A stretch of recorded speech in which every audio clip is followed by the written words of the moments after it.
Hello everyone, welcome to my channel Maradana Muchchatlu. ఈరోజు మరొక మంచి రెసిపీతో మేము ముందుకు వచ్చాను. అది బోటి కర్రీ అనమాట. బోటి కర్రీ అంటే చాలామందికి నచ్చదు, ఎందుకంటే స్మెల్ వస్తుందేమో అని చెప్పి. కానీ ఎటువంటి వాసన లేకుండా కమ్మగా తింటుంటే తినాలి అనిపించేలాగా, కొత్తగా ఎవరైనా తినాలనుకున్నా ఇది టేస్ట్ చేశారనుకోండి మళ్ళీ మళ్ళీ తినాలి అనిపిస్తుంది. అలాంటి రెసిపీని మీకు ఈరోజు షేర్ చేస్తాను. దీనికోసం బోటీని తీసుకొచ్చి బోటీని అయితే నీట్గా వేడి నీటిలో ముందు కడగాలి. తీసుకొచ్చిన వెంటనే బాగా వేడిగా ఉన్న నీటిలో అందులో వేసేసి ఒక 5 నిమిషాలు ఉంచిన తర్వాత నీట్గా క్లీన్ చేసుకున్నాం అనుకోండి, అస్సలు వాసనే రాదు. ఇప్పుడు బాగా కడిగిన తర్వాత రుచికి సరిపడా ఉప్పు వేసేయండి. అలాగే 1/2 టేబుల్ స్పూన్ పసుపు వేయండి. పసుపు వేయడం వల్ల బోటీకి ఎటువంటి వాసన రాదు. ముందే ఇలా క్లీన్ చేసి పెట్టుకున్న బోటీకి ఉప్పు పసుపు కలిపేయడం వల్ల అస్సలు వాసనే రాదు. అలాగే ఇలా మొత్తం అంతా వేసి ఇలా కలపండి. పసుపు ఉప్పు వేసేసి కలిపేయండి. కలిపేసిన తర్వాత ఒక పెద్ద నిమ్మకాయ సైజ్ అంతా చింతపండునైతే కడిగేసి మరలా నిండుగా నీళ్ళు పోసుకొని నానబెట్టుకోండి. అంటే బోటి పులుసు చేస్తున్నాను, ఆ పులుసు కోసం చింతపండు అయితే నానబెట్టండి. అలాగే ఒక మిక్సీ జార్ తీసుకొని అందులోనికి 4 ఉల్లిపాయలు, 2 టమోటాలు, 2 ఇంచుల అల్లం, 10 నుంచి 12 వెల్లుల్లి రబ్బలు పొట్టు తీయకుండానే మిక్సీ జార్లో వేసేయండి. ఈ మిక్సీ జార్లో వేసేసి మనకి ఎంత వీలైతే అంత మెత్తగా పేస్ట్ చేసుకోండి. చూస్తున్నారా, ఇలా వీడియోలో చూపించినట్లు ఇలా మెత్తగా పేస్ట్ చేసుకొని పక్కన ఉంచండి. ఇప్పుడు కర్రీ చేయడానికి స్టవ్ పై కడాయి పెట్టుకొని అందులో 2 టేబుల్ స్పూన్లు ఆయిల్ వేయండి. ఆయిల్ హీట్ అయ్యాక ఇందాక పేస్ట్ చేసుకున్న ఆనియన్ పేస్ట్ని వేసేయండి. ఆనియన్ పేస్ట్ని వేసేసి ఇది బాగా వేగాలి అంటే కొద్దిగా ఉప్పు వేసామనుకోండి, ఉల్లిపాయ పేస్ట్ అనేది త్వరగా వేగిపోద్ది. ఇలా ఉప్పు వేసేసి ఆయిల్ పైకి తేలేంత వరకు ఫ్రై చేయాలి. ఇలాగా ఫ్రై అయిపోయిన తర్వాత ఇందాక కడిగి పెట్టుకున్న బోటీ ఉంది కదా, ఆ బోటీని అయితే ఇప్పుడు తెచ్చి వేసేయండి.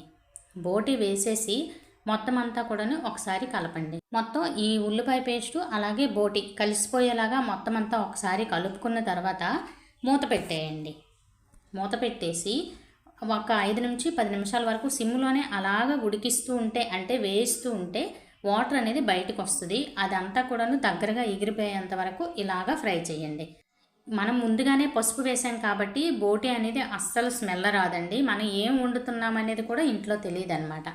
అలాగా బాగా దగ్గరగా ఎగిరిపోయిన తర్వాత మనం తినే కారాన్ని బట్టి కారం వేసేయండి. ఆల్రెడీ పసుపు వేసాము, ఉప్పు వేసాం కాబట్టి ఉప్పు చూసుకొని తర్వాత వేసుకోవచ్చు. ఇప్పుడు కారం వేసాక మొత్తం అంతా కలిపేసి ఇందాక నానబెట్టుకున్న చింతపండు గుజ్జునైతే వేసేయండి. అయితే చింతపండు గుజ్జు మనం తినేదాన్ని బట్టి వాటర్ అయితే వేసుకోవాలి. పులుసు మనం చిక్కగా కావాలి అనుకుంటే తగ్గించి వేసుకోండి, లేదు కొంచెం పల్చగా కావాలంటే కొంచెం వాటర్ అయితే వేసుకోండి.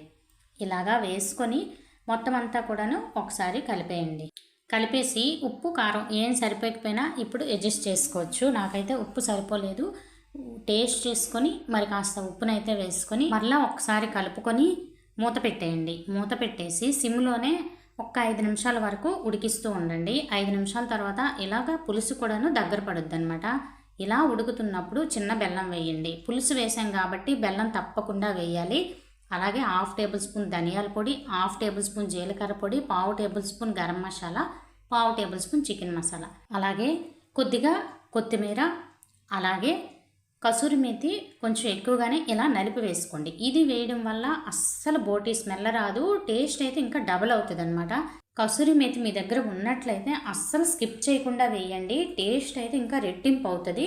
ఇది వేసేసి మూత పెట్టేసి మరొక 5 నుంచి 10 నిమిషాల వరకు సిమ్లోనే ఉడికించండి. పులుసు చూస్తున్నారా, కొంచెం దగ్గర పడింది. ఇలాగా దగ్గరగా అవ్వాలన్నమాట. ముక్క కూడాను బాగా ఉడికిపోద్ది. ఇప్పుడు చల్లగా అయింది అనుకోండి, ఇంకాస్త దగ్గర అయిపోద్ది. చూస్తున్నారా ఎలా ఉందో. ఇంత మంచి బోటీ పులుసును వాసన లేకుండా మీరు కూడా చెయ్యాలి అనుకుంటే ఈ వీడియోని చూసి మీరు కూడా ట్రై చేసి మీకు ఎలా కుదిరింది అనేది కామెంట్లో కామెంట్ చేయండి. కొత్త వాళ్ళు అయితే నా ఛానల్ సబ్స్క్రైబ్ చేసుకుని ఒక లైక్ చేయండి. మన యూట్యూబ్ ఫ్యామిలీ మెంబర్స్ అయితే నన్ను సపోర్ట్ చేస్తూ ఉండండి. ఈ రెసిపీ కనుక నచ్చితే మీ ఫ్రెండ్స్కి రిలేటివ్స్కి షేర్ చేయండి. అలాగే రేపటి మరొక మంచి వీడియోలో మళ్ళీ కలుస్తాను. ఉంటాను ఫ్రెండ్స్.